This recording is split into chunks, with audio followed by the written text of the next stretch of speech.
Today we're going to talk more about styling our web pages using CSS. And we have previously been using inline block to manipulate where some elements are displayed on the page. But there are some drawbacks to using inline block, and I really want to go over them briefly.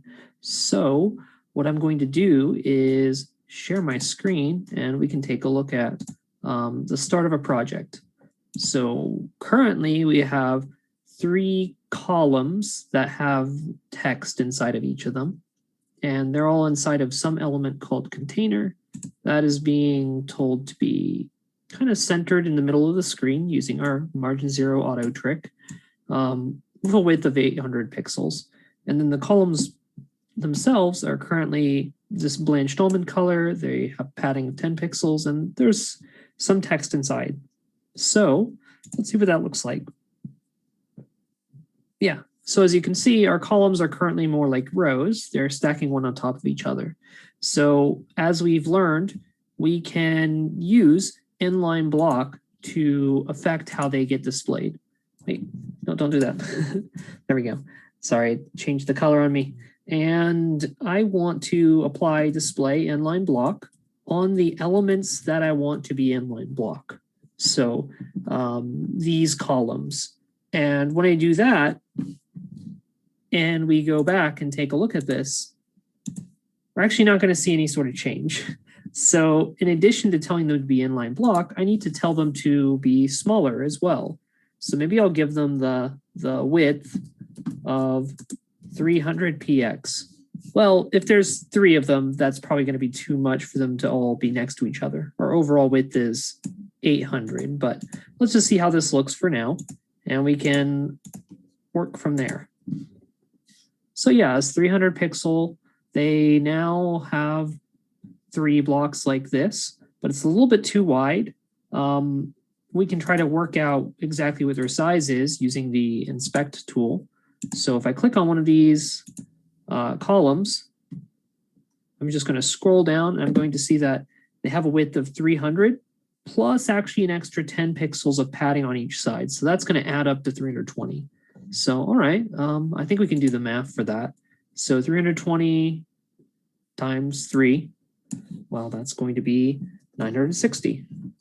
So I'm just going to increase the width of the overall container, and hopefully that'll be enough. Huh. Well, we did the math right. It looks like it should be able to fit all on the same line. There's 960 pixels of width currently present, and each of these columns is saying it takes up only 300 pixels of width for each of these. But why?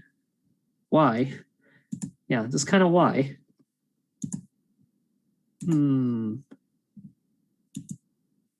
Interesting. Yeah, so there is this extra little gap that we can kind of see there. If I were to draw on the screen, we'd see that it's existing right in between these 2 boxes. So we might think to ourselves, well, that sure looks like margin, right? Even though it doesn't say that there's any margin being applied to these divs, it sure looks like there's margin there, telling each of these divs to be that far away on the right. So let's give that a try. Maybe we can tell all the divs to have no margin right. So column, margin right. Well, just no margin at all will be fine, right? 0 pixels. How about now? Doesn't budge. Doesn't budge at all. That's not good. So maybe we get the bright idea that we can use negative amounts of margin. So maybe -4 pixels. I don't know. We're just trying numbers here, see if it'll work. Okay, yeah, that fixes it completely. But we still have this extra gap over here. And -4 pixels of margin, what does that even mean? So that's where things get a little bit interesting. And I think we want to drop the ruse and talk about where this extra gap comes from. And it turns out it's actually the way we've written our code. So because HTML because we've written each div on its own line, our browser interprets this extra space between the end of this div and the start of this div to be valuable space to display in the page, which is really not what we want to see, but I can prove to you, like if I close this gap here, there's no space between this, there's no new line between this, save this, well, I can come back now. And okay, well, yeah, I mean, you turn off the negative margin as well. Turn off the negative margin as well. And now they're going to be fitting perfectly. So each of these 320 plus 320 plus 320, it's going to add up to be 960 as we see it. So yeah, 320 plus 320. That's not a 3. 320 plus 320. That's going to equal to our total 960. All right, so problem solved? Well, yes and no. So technically we could write our code like this, but this is really awful to look at. And it was a lot easier to read when we introduced these gaps there again. But as we see, it introduces this extra space because there's that white space between these two divs. When I say white space, what that means is I have hit the enter button and I have each block of code on a different line in my text editor. So yeah, not ideal. So how do we deal with this? Well, there is another variety of display property. So we've talked a lot about block, inline block, things like that. Well, what we're going to do now is turn off the inline block on our column and talk about a different display property called flex. And I can apply this to the parent div, display flex. And what that's going to do on the parent div, so the container contains these columns.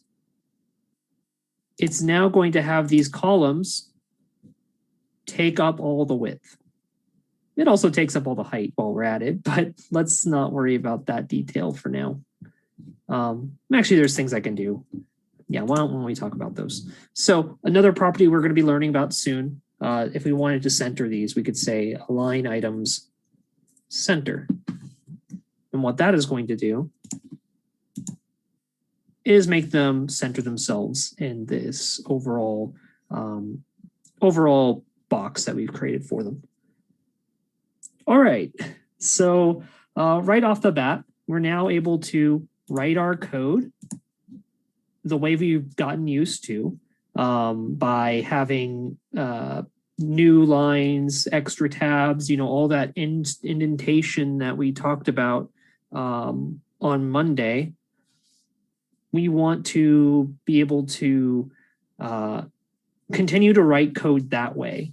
And any math that we do, so 300 plus 20, so 10 pixels of padding both sides.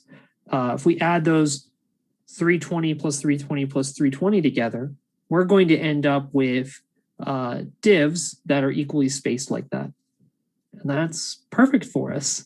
We can have our columns perfectly spaced if we want to. Or I can decide, you know what, this middle one should be really wide. So, okay, these ones that are normal columns, well, let's just take some size off of those, put it as a -2. Let's tell this one to have a bigger width. Width, maybe you can be, well, how about 400 pixels? And then I need to take 50 pixels off of both of these, so 250. And what we're going to see is, I also need to apply these styles, don't I? Yeah, I need to apply those styles too. And well, let's just make it a different color while we're at it. So we've had blanched almond. Let's do light cyan. And if I go back and take a look at it now, well, this one's going to be yeah, a good bit smaller. And these ones, they'll take up their own size as well. So we're still able to do all the same math that we've gotten used to. And the flex being on the parent allows them all to be, it basically tells all the child elements what it wants to do. And this fancy align items, we're going to talk about it more. This align items only works if I have display flex being applied. So if I turn this off, we will see that they go back to their default here. So the width is still being applied, but the children no longer know to go next to each other as we've wanted them to do. What else am I doing here? Yeah, maybe I can apply the same font size to column 2. So using a comma, I can apply the same CSS to 2 different selectors. So the normal column paragraph tags and the column 2 paragraph tags will both get this 20% boosted font size. Very nice. Yeah. And yeah, all we need to do to get the elements to be next to each other again is to turn back on display flex. And we can see it there in action. Awesome. All right, so flex, it's going to make things a lot nicer for us, but it has a tricky rule. We need to know that we apply flex to the parent element. So in this case, it's a div, but it won't necessarily always be a div. But in this case, it is. We don't apply it to these boxes themselves. The parent tells the child elements what to do.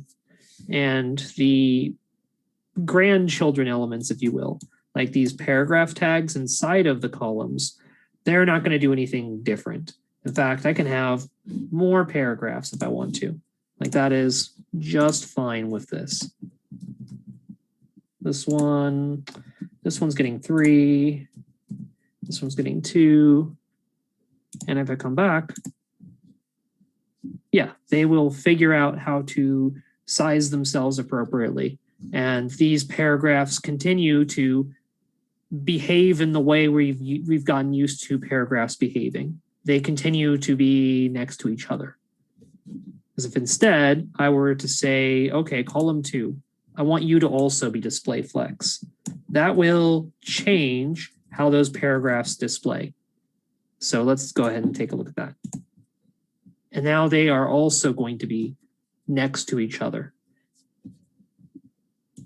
So maybe that's not what we want to see, but it's also good to know that we can do it. So try out flex, experiment with what happens when we put it on one element versus the other.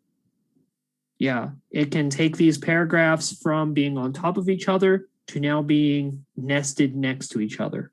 If we tell the boxes to be a certain size that are the child boxes, the child columns, if you will, then we can get them to very neatly be next to each other on our screen, which is what we've wanted. So good luck, have fun with Flex. It's going to be really a lot better, a lot stronger, a lot nicer of a tool for us to use. But sometimes we will want to fall back on what we've already learned about inline block. Inline block isn't necessarily bad. It just has some drawbacks when it comes to laying out our columns in that perfect column arrangement that we often want to achieve in our layouts. So good luck and have fun with Flex.